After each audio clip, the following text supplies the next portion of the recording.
Welcome to Story Haven. Remember to like, subscribe, and enjoy. A Descriptive Pamphlet of the Richmond Mill Furnishing Works by Nordyke, Marmon and Company, 1872. Introductory. We present our customers and those whose names have been given us with our descriptive pamphlet for 1872. Having now been established over 35 years in the construction of machinery in this particular line, and knowing most of the old and new improvements which have been a success and those which have failed, we are offering, after almost a constant course of labor, mill machinery of undoubted superior qualities. And now we invite the attention of those interested to the articles of our designing and make, fully believing a careful investigation and comparison with the work of any manufacturer will convince them of its excellence. Our work, being represented in over 1,000 flouring mills, is some evidence of its practical merits. No experiments, but get the best. We have files of letters and statements that tell of the costly experiences of those having bought new and untried machinery. The mill of today, of whatever dimensions, must be simple, compact, efficient, durable, and cheap. The following points have claimed our special study to obtain the best results in the different locations and purposes required. First, the best wheat scouring and separating machinery. Second, the quality of burr stones required, best speed, draft, and form of furrows, and best mode of driving them. Third, numbers of cloth, amount of bolting surface required, best arrangement of numbers, etc. Fourth, propriety of regrinding, how best to grade the offal for this purpose, as well as other requirements of flour mills. Combined husks with 2 to 4 run of stones varying from 2 to 4 feet diameter, and all in one substantial frame, spindles being long and arranged for the gearing and lower part of husk to be in the basement of the mill house on an independent foundation, are made complete in our works, carefully put up and adjusted, marked, taken apart, small pieces boxed and otherwise prepared for shipment and ease of putting up. This plan was first adopted by us in the year 1867. Since that time, we have put out considerably over 100 run of stone on this plan, all receiving the highest commendations of the owners. Our portable mills are in extensive use, but by careful observation we have found the means of improvement, and within the last few years have revised our patterns, and we say, with entire confidence, all things being considered, that we make the best heavy husk portable mill in the market, they having done none of the objectionable features so common in mills of this class. Particular attention is directed to our complete grinding and bolting flour mill, adapted to the special demands of a custom mill. Those now made have all the improvements of value to the present date, and furnished at a price so reasonable that every town or neighborhood of sufficient demands can be supplied, good flour, and yield guaranteed. Self-tramming, driving, and balance irons as improved are extensively used and in brisk demand. These are no new and doubtful experiment. See the cuts and description, and the defects of other modes of driving irons will readily be understood. We are prepared to execute drawings and plans, with description, bills of material required in the construction of mill house all ready to receive the machinery, showing also the location of mills and machinery in the building. This is of special advantage, as it can be turned over to the carpenter or contractor for execution, thus saving trouble in knowing the cost before you begin, as well as knowing where to strike. Our advantages. Our whole attention is devoted to this particular line of manufacturing. with special tools, machinery, and permanent buildings built and adapted expressly for the purpose at a great expense. We are thus enabled to conduct with system and accuracy the production of good work. We have advantages in location, as a glance at a map of the states will show. We are central, in ready access to lumber, coal, and iron. Other makers both east and west of us are supplied in a great measure, some altogether, with hard lumber from our state. We have good railroad shipping facilities in all directions, and purchasers can have their work safely delivered almost at their own doors at low shipping rates. With these advantages, we are able to compete with any factory, east or west, saving time, money, and risk to the purchaser. Millstones. This is one of the specialties of our business. It has been built up from small beginnings to one of the largest west of New York. We keep a large stock of burr blocks from which to make selections. Hence, if we should not have on hand, built up, the sized stone or quality that is wanted, we can give our customers just what they need on very short notice. Our facilities for turning out first-class work of this kind are equal to any in the West. Having in our employ men experienced in the manufacture and use of burrs, we are able to furnish our customers just the quality of goods they need for their particular class of work. We are well aware of the importance of a good millstone to profitably flour wheat, and give this department the most careful attention. For a description of our method of building and backing up runner stones, we refer the reader to the article following, under the head of Building and Balancing Runner Stones, where our customers prefer to do all the millwright work in their mill. We are prepared to make, in addition to the burrs, such shafting, gearing, spindles, irons, and machinery as they may need.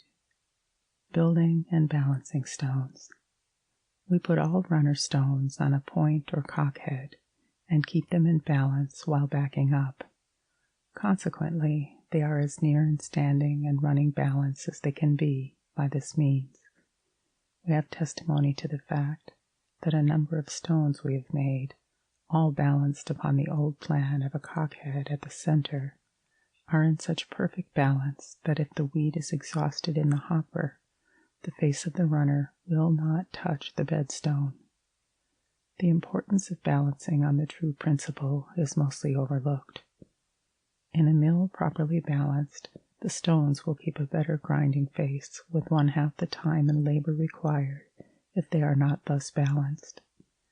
Particular attention must be paid to keeping the runner in balance, as after leaving our works, the cement dries out in such a manner as to sometimes throw the runner out of both standing and running balance. For a description of the means we provide to do this important work of balancing, see the cuts and description under the head Standing and Running Balance. We put iron backs on our underrunners to protect the stone from wearing out of balance. Standing and Running Balance. Millers, as a rule, know that a stone in standing balance is not always in running balance, and vice versa.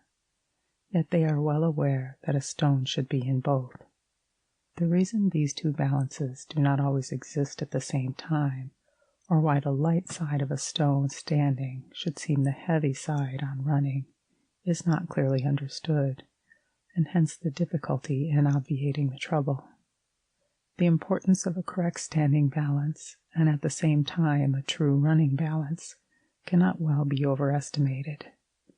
Suppose the balancing weights in a runner are so adjusted that the stone stands in balance on the cockhead when raised above the bedstone, but on starting, instead of its face remaining true and running steady, one side droops, and it runs with an apparent vibration or oscillation of the face.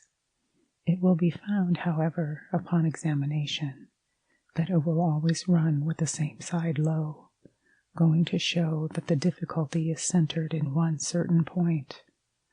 In these cuts are shown the improved balance boxes adopted by us. The one on the right is the box complete. They are placed in the runner with the rounding part in contact with the band, with the lid of the box a little below the plaster back.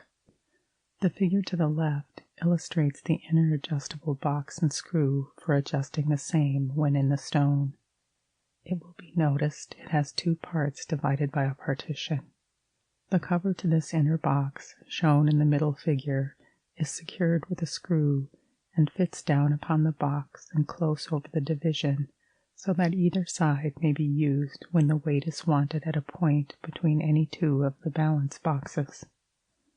We put 5 of them in a runner stone. This number is deemed entirely sufficient. They are made of cast iron and fit up in good style, the wrought screws being all tapped into the iron. We find this balance box gives the miller entire control of the runner and easy to operate simply by removing the curb and letting the stone rest in position. A wrench is all the tool needed. The weights when in position are not subject to derangement as those ordinarily used. Now that we have the means explained by which this important work is to be done, next comes the question, how shall I do it? First, we would say, put the runner in standing balance in the usual manner, and lowering the required weight to the bottom of the boxes. In mills with the old style of stiff driving irons, the spindle and driver must be carefully trammed to the runner, as well as the proper bearing and a good fit of the cockhead into the cockeye. Unless this is attended to, it will be no use to proceed. Where our self-tramming driving irons are used, the process of putting in a balance will be a pleasure instead of a long disagreeable process, and it will be more perfect than is possible with any other appliance for this purpose. The runner being in standing balance, place 2 boards planed evenly and 3/8 of an inch in thickness between the stones. They may be 4 to 8 inches wide, allowing the ends to project sufficiently to fasten securely to a block or piece of timber fastened to the husk. Place them about midway between the spindle and outer edge of stone, and put the stone in motion, letting it down upon the boards until its face runs steady and true. Then turn off the plaster back perfectly true with the face, from a firm rest properly supported. Now try the standing balance again. By turning off the back, it may have been changed. Next, find the light side of the stone by elevating the runner from the boards, and run it as fast as it will bear without too much vibration, as in cases where the stone is much out of balance, the full speed should be approached gradually in the process. Hold a pencil against the rest plank and approach it slowly until it touches the turned back of the stone, say 4 to 6 inches in from the band or skirt. It will, of course, mark the side which runs high. The principal or real cause of this side of the stone running high is that the center of gravity or weight on this side is too low, below the cockhead and point of suspension, while the center of weight on the side that runs low is too high and above the center. To change this so as to bring the center of weight of each side respectively on the same level is what we must accomplish. As we know which side of the stone was high, now take, say, 2 to 6 pounds, as the case may require, of iron, broken into small pieces or shot, and take 1/2 of the amount and put into the inside box screwed to the top of the box on the side that runs high, and the other half in the box or boxes opposite, and lowered by the screw into the bottom of the balance box. Then test the stone and make a new mark. Add weight carefully until the face runs true up to the full grinding speed. Be careful to divide the weight, as it may be added, so as not to disturb the standing balance. Standing balance is simply an equal weight on all sides. Running balance is having the center of gravity just as far from the face on one side as the other. Irregular motion, and no matter how fast, will not affect the runner when balanced as we have explained. If this important item is properly attended to, as well as keeping the stones in good flowering phase, there will be less killing of the life of flower, and allowing middlings and unclean bran to escape. The value of the flower, both as regards nourishment and health, depends on the amount of nutritious, aromatic, and saccharine properties retained in the flour which the wheat contains. This result depends on the flowering process the meal has been subjected to between the stones. On the amount of these properties in the flour also depend the weight and sweetness of the loaf when baked. Likewise, its light and white qualities when used for any purpose. Bolting cloths. There is a great deal said and published by those who furnish cloths concerning the merits of the brand of cloth they sell, and demerits of others, so that millers are at a loss where to buy, when there is so much difference of opinion. When bolting cloth is wanted, all we can ask is to address us for samples to examine. If the cloth is ordered at once, and you want privilege of examining at express office before paying for same, please state it in the order. In the examination of bolting cloths, parties are often led astray. Some brands of the French and Swiss appear even, smooth, and heavy. They are well sized with a kind of gum and sugar of lead, but when used a while, their bad qualities are betrayed by the uneven and fuzzy appearance. The cloth kept in stock and for sale by us is the brand of Dufour and Company's Old Dutch Anchor, acknowledged by the most experienced millwrights and millers to be the best. We have it imported direct by the only importer of this kind of cloth in the United States, and get it as low as any of our competitors.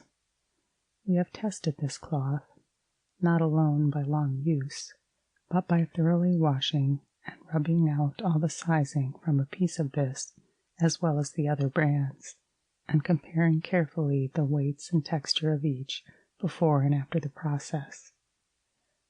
As the result, we have found more silk in the Dufour cloth than any other brand, as well as more firmly locked thread and even texture. We make cloths up in large quantities, have at times 10 to 15 on the way. We require the length of the reel, number of ribs, measurement around the reel, and distance from center to center of ribs to enable us to make a good fit.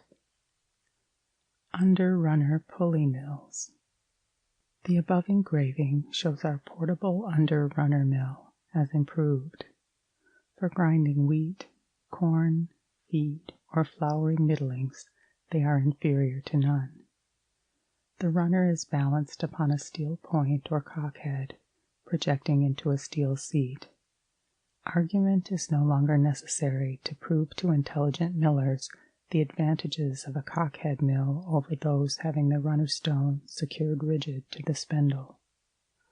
The driving irons in this mill are those shown under head of self-tramming mill irons. No mill is perfect without them. With them, they are more desirable for wheat grinding than any other under-runner mill. The bedstone is stationary in the upper part of the husk frame, and is turned over on heavy hinges when necessary to sharpen the burrs. 4 stiff rubber springs around bolts are provided above the bedstone frame, holding it down while grinding for the important duty of allowing said bedstone to yield up in case any hard substance enters between the stones. In this way we prevent the liability of breakage and overcome the very popular objection to all other mills having the understone to run. In addition, we provide a metallic bush arranged to oil collar of spindle while mill is running. The curb is made of pine staves and banded with neat iron bands. We furnish either damsel or silent feed as desired. The runner has a cast iron back to prevent any inclination to wear out of balance. The husk is made of hard wood and very strong. Many other points of excellence could be mentioned. The improvements are protected by letters patent. Diameter of stones, 26 inches. Diameter of pulley, 18 inches. Width of belt to drive, 7 inches. Revolutions per minute, 440. Diameter of stones, 30 inches. Diameter of pulley, 20 inches. Width of belt to drive, 8 inches. Revolutions per minute, 400. Diameter of stones, 36 inches. Diameter of pulley, 24 inches. Width of belt to drive, 10 inches. Revolutions per minute, 330. Geared mills. Our underrunner geared mills are substantially the same as set forth on page 14, excepting they are provided with heavy gearing, horizontal shaft, pulley, and boxing lined with anti-friction metal.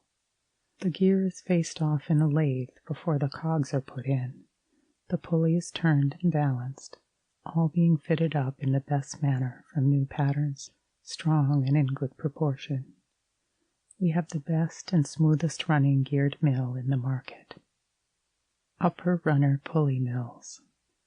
This cut presents our portable upper runner mill. The heavy runner, in addition to being built in balance, is provided with 5 improved standing and running balance weights, adjustable with screws.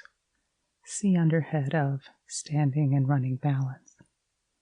This mill has the self-tramming irons set forth under its proper head, improved silent feed rig, wrought iron spindle with steel ends, steel cockeye in runner stone, a tram step to tram by means of screws, the oil foundation bush and followers, pine stave curb or hoop banded with iron under walnut finish, stones faced and furrowed of a good selection of French burr of sharp, even quality, and other additions and advantages not necessary to mention, all made complete with pulley as shown in the cut, or gear as shown on page 16, and secured in a strong ash husk frame. The step irons used in this mill admit of our using a much longer spindle without making top of mill higher than usual. The principal improvements on this mill have been secured to us by 2 distinct letters patent. Diameter of stones, 30 inches. Diameter of pulley, 20 inches. Width of belt to drive, 8 inches. Revolutions per minute, 360. Diameter of stones, 36 inches. Diameter of pulley, 24 inches. Width of belt to drive, 8 inches. Revolutions per minute, 300. Diameter of stones, 42 inches. Diameter of pulley, 30 inches. Width of belt to drive, 10 inches. Revolutions per minute, 240.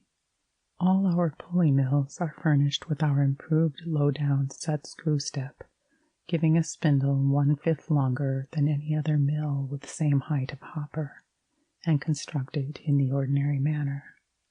With this step, the spindle is trammed by means of set screws, thus making it more readily and accurately adjustable, at the same time avoiding the liability of getting out of tram. This step is so constructed as to avoid changing from its true position or out of tram when the runner stone is raised or lowered by the lighter screw. The husks of these mills are made of ash timber, strongly bolted together with wrought iron joint bolts. We furnish turned iron pulleys balanced and keyed to the spindle so that they can be raised or lowered at pleasure. The curbs around the runners are of the kind shown and described under the head of mill curbs or hoops. The feed rig, either our improved silent or shoe and damsel, as may be wanted by the purchaser, or for the purpose required. It will generally be found most desirable to drive our pulley mills from a horizontal shaft and pulleys with wheel belts and tightening pulleys in a movable frame or quarter twist belt. Place the mill upon a solid floor or firm foundation with the bedstone level.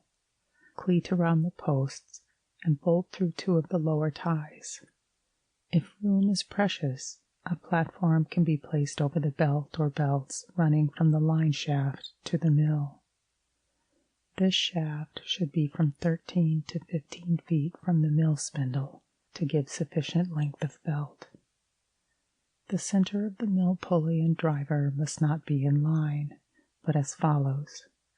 When the real belt plan is adopted, place the center of the mill pulley 4 or 5 inches below the top of the driving pulley that runs from the mill, and the side of the mill pulley that runs towards the driving pulley in line with the center of the driving pulley.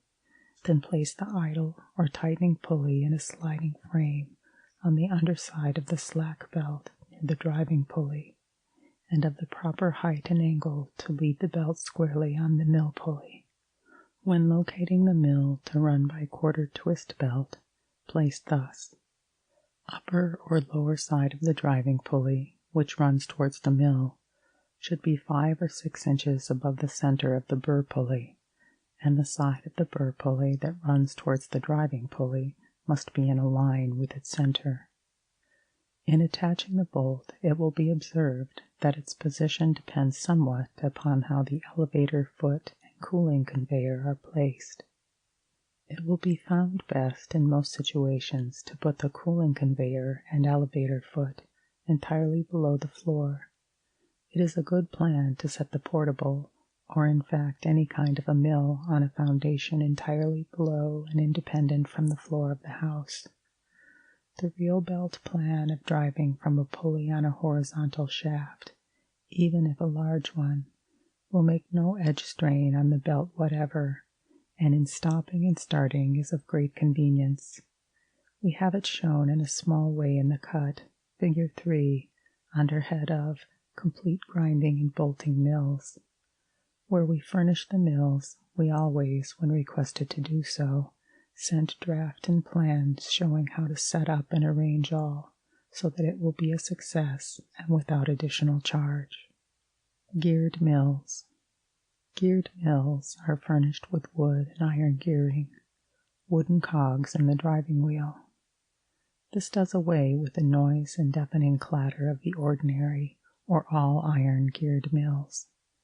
See under head of gearing and under runner geared mills. These cogs are of wide face, thus having a large bearing surface and wear but slowly. Where there is one mill, the shaft is long enough to receive the pulley, and one journal box outside. We often put 3 run of burrs, 2 wheat, and 1 corn upon one continuous shaft. This makes a very compact arrangement. In this case, the mills are detached by slipping the pinion or wheel out of gear on a sleeve provided for the purpose. Single reel bolt, complete, and dimensions. Our bolts are so well known that a full description seems superfluous. Their constant use for 14 years has suggested some marked changes, which, together with a brief outline of the bolt itself, we will describe. The object gained is a more efficient bolt for custom work, either for a portable mill or any flouring mill, however large or small, where a bolt is wanted specially adapted to the demands of custom grinding. At the same time, we have already sent a number of them into northern Minnesota and Wisconsin. Also, Texas, Kansas, Georgia, etc., etc.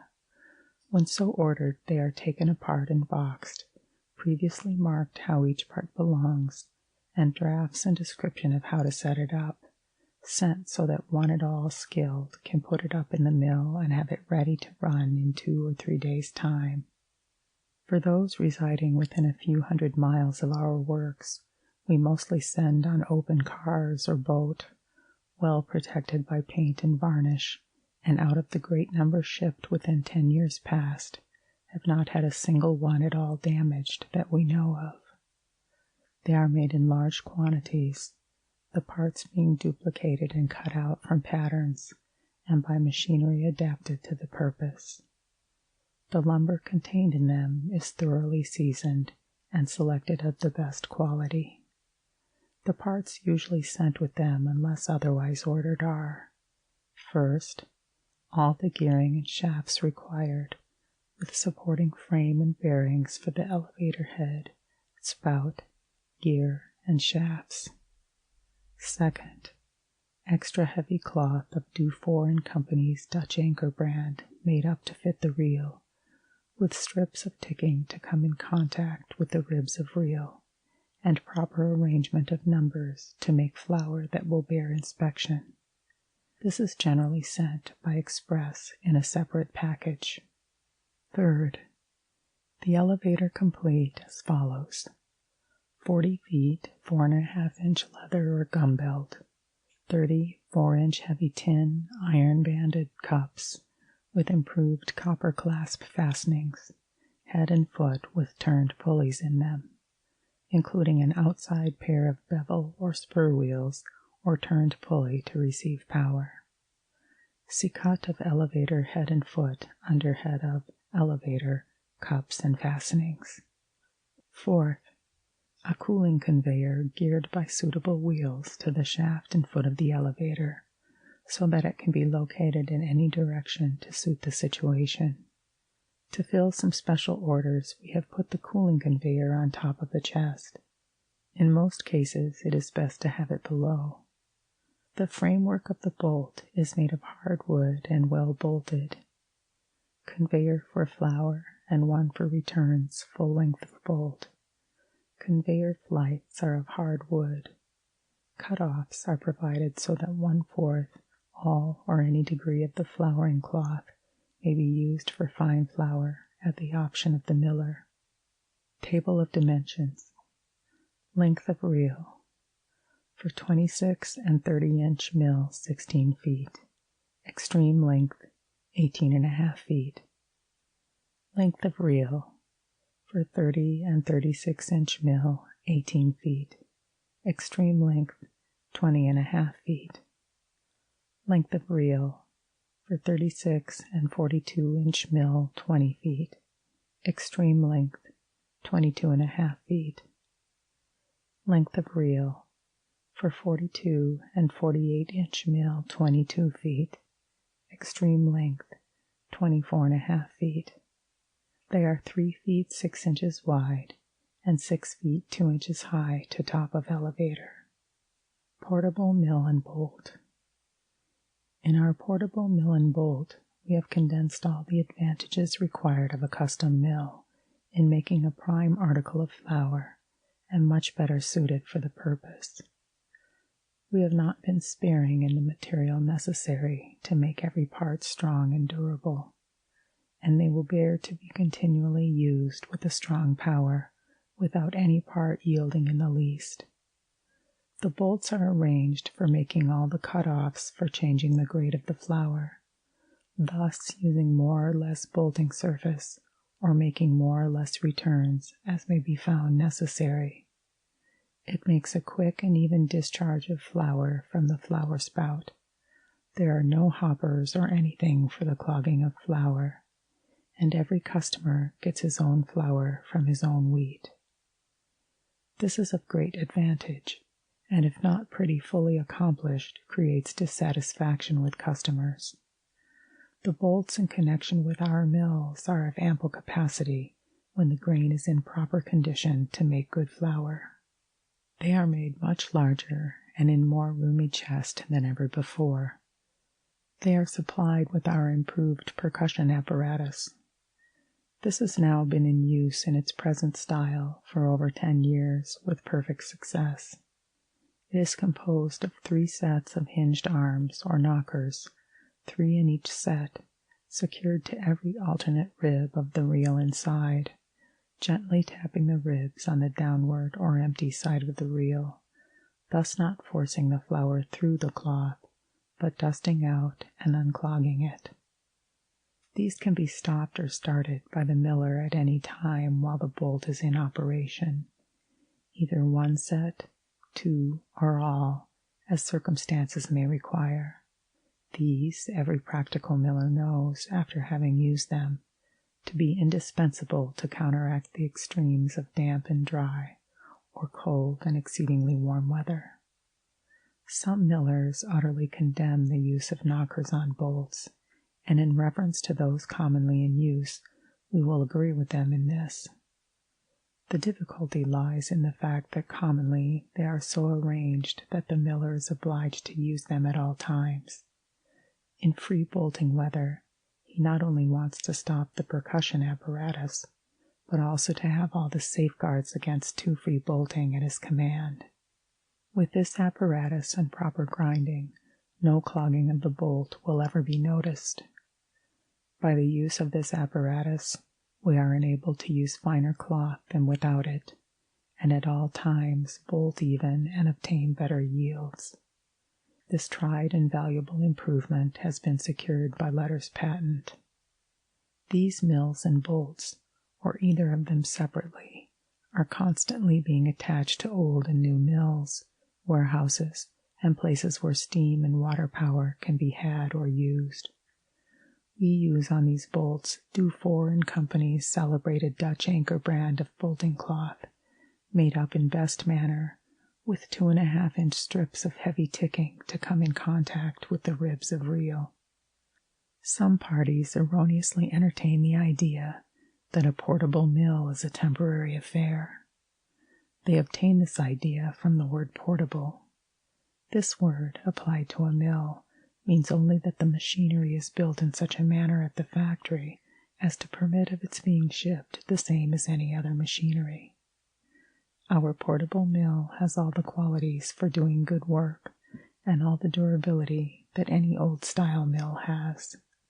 It further has the advantage of enabling a man to put up his mill without near so much delay and expense as is required in the old style.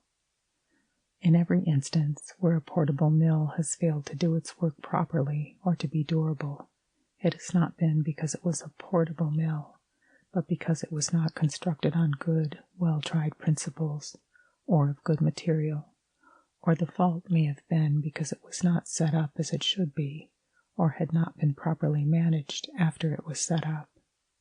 Our mills and bolts are fitted up and put together ready to run, before shipment, then properly arranged for shipping, and delivered on board the cars at the proper depot here, and a through rate of freight contracted in the shipping receipt. Complete portable grinding and bolting flouring mills. The cuts, figures 1, 2, 3, and 4, are intended to show the different arrangements in buildings, and are made by us of the following sizes of stones: 30, 36, and 42 inches diameter of upper runners, and 26, 30, and 36 inch of the under runner kind, with the bolts described fully elsewhere, of ample capacity, and to meet the special demands of a custom mill, capable of making flour that will bear inspection in any market, at the same time good yields, and are as economical in the use of power as any mill in the United States. Drawings and directions to set up sent with each mill when ordered.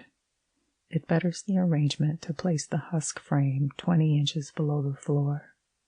The discharge spout and hoppers all come at a convenient height for the miller to see into the hopper and operate the mill without stooping.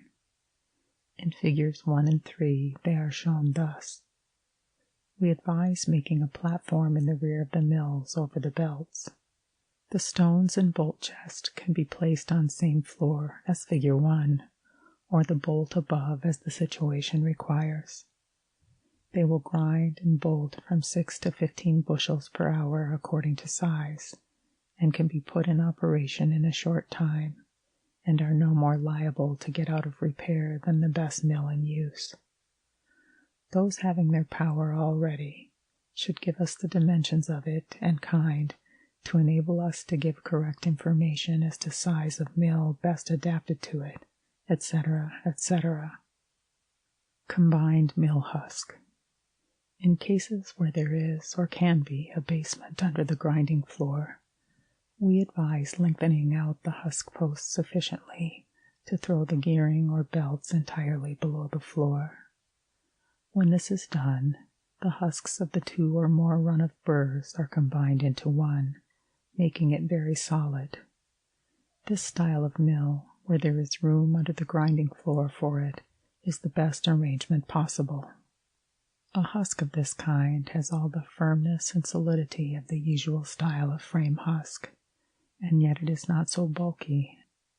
Heavy joint bolts being used entirely instead of pins, it can readily be tightened up should any part become slack. These joint bolts bring the timbers harder and more firmly against the shoulders than it is possible for pins or keys, hence its exceeding firmness. Mills put up by us in this style cost the purchaser less money than it is possible for him to buy the burrs, spindles, steps, lighter screws, steps, feed rigging, etc., complete, and then get his timber, hire hands, and build it himself. After he finishes his husk, he will find, in addition to its costing him more than if we should furnish it, he has not nearly as neat a husk, nor one that looks like a finished piece of machinery. The entire timbers in our combined husks are dressed and varnished. While it is together in our shop, before taking apart for shipment, every piece is so marked as to show plainly its place in putting up when it arrives at the mill. Customers purchasing these husks, etc., complete, avoid the delay in starting their mills that is necessarily connected with this when all is made at the mill. At the mill, everything has to be done at a decided disadvantage over doing it at a shop, where there are tools and machinery especially adapted for the work, and hands that are thoroughly accustomed to doing it. This style of mill, with pulleys on the spindles, driven from an upright shaft by belts with tightening pulleys on the slack side, makes the most convenient and at the same time as durable and efficient a mill as can be built. With this arrangement, any burr or burrs can be stopped or started at pleasure, without disturbing the others. Where any changing of burrs has to be done, as is the case in custom mills, this is an important item, both for convenience and economy. It saves the time that would be lost in stopping the entire machinery of the mill, shifting the gearing, and again starting, which will always amount to several minutes by the time the burrs are again properly grinding. And further, belts do away with all liability to that jar and chatter that always more or less accompanies gearing not kept in proper condition in every respect, which is very seldom done. The belt gives to the burr a very even, steady motion. Our experience is that these belt mills are as easily and more accurately kept in tram than geared mills with any kind of gearing. This method of driving burrs is not only desirable for custom mills, but is also well adapted for merchant mills. We think no better or more satisfactory arrangement for driving either custom or merchant burrs than this is in use, and we have had experience with all methods. We have over 100 of this style of mills running, driven by belts in this manner, and they are giving the most entire satisfaction. Most of them are run by parties that have used various other methods of driving their burrs. These all give this style a most decided preference over any other method of driving. The cost is about the same as gearing. We can now give parties interested references to mills of the same kind in most any of the middle and western states. Of course, we do not advocate this plan of driving burrs, nor this style of husk for every case. There are a great many places where there is not the necessary basement room, and parties do not wish to go to any more expense than the usual short husk portable mill, and some situations would require a geared mill, all rigged and fitted up in the best manner. In the engraving, Figure 7, is shown one of these husks with 2 upper and 1 under runner mill. The frame is not shown as heavy as we use for 42-inch and 4 feet stones. One of the lower belts is shown, the others in dotted lines. The shelving for supporting the belt when the tightening pulley is thrown back is not shown. Our adjustable tightening frame and hinge is of superior advantage in stopping and starting either one or all the burrs. They are operated by hand wheels from above in a very simple and easy manner not shown in the cut. The precise slant and position of this movable pulley is regulated by an improved hinge having but 3 castings, a wrought iron rod, and 3 screw bolts, one of them provided with 2 hexagon nuts to regulate the position in one direction, while the plate to which the frame is hinged allow it to be adjusted in another required direction. By keeping the pulley in the proper position, the belt raises from the shelving and touches nothing but the pulleys when in motion. The excellence of this combined mill arrangement, with the new features, is considered of great advantage and is highly commended by all of those using them. And a descriptive pamphlet of the Richmond Mill Furnishing Works. Thank you for listening. Please like, share, and subscribe